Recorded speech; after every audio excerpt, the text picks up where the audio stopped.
Okay, so number 13 was asking me to find the number of moles in 2.9 grams of sodium chloride. So last time you saw me work these problems, I was only turning moles into grams, but now I have to turn grams into the number of moles.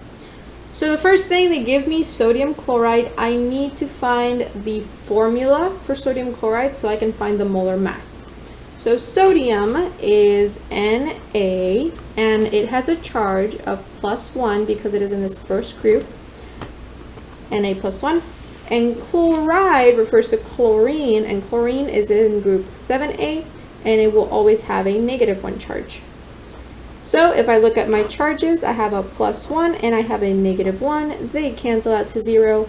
NaCl is balanced. I just need one atom of each. So now I can find the molar mass of NaCl, of this whole thing. So I'm going to find the mass of sodium first. The mass of sodium is 22.990.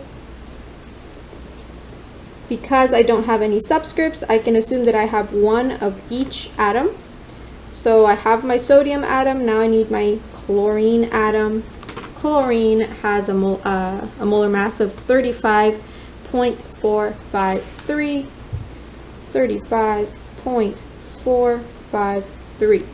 So now I can go ahead and add these two numbers. So I got 22.990 plus 35.453, and I have a total, NaCl is equal to a total of 58.443 grams per mole. That is my molar mass. So now, if I have 2.9 grams of sodium chloride, right, 2.9 grams, I'm going to put this over 1 just because it's easier for me to understand the fractions. I have to multiply it by something so that my final answer is equal in moles. It's written in moles, right, because that's what they want, moles. So I know that if I have grams up here, I'm going to have to put grams down here to cancel out my grams. And I'm going to have moles right here so I can have moles at the end.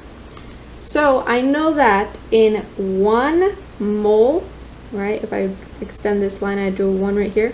I know that in 1 mole of NaCl, I have 58.443 grams.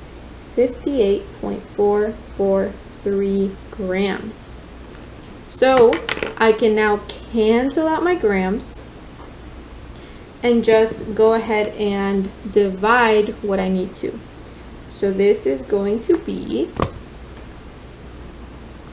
2.9 divided by, and I know it's divided by because I have a fraction and a number below, divided by 58.443.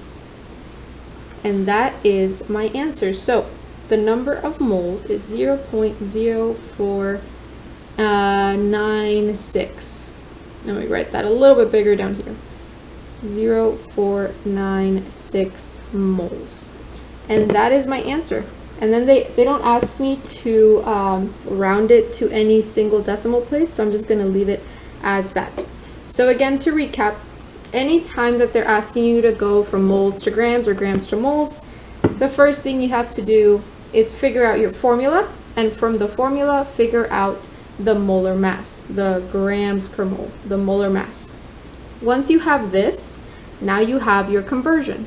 You're going to get a number of grams per 1 mole, and you can plug that into here.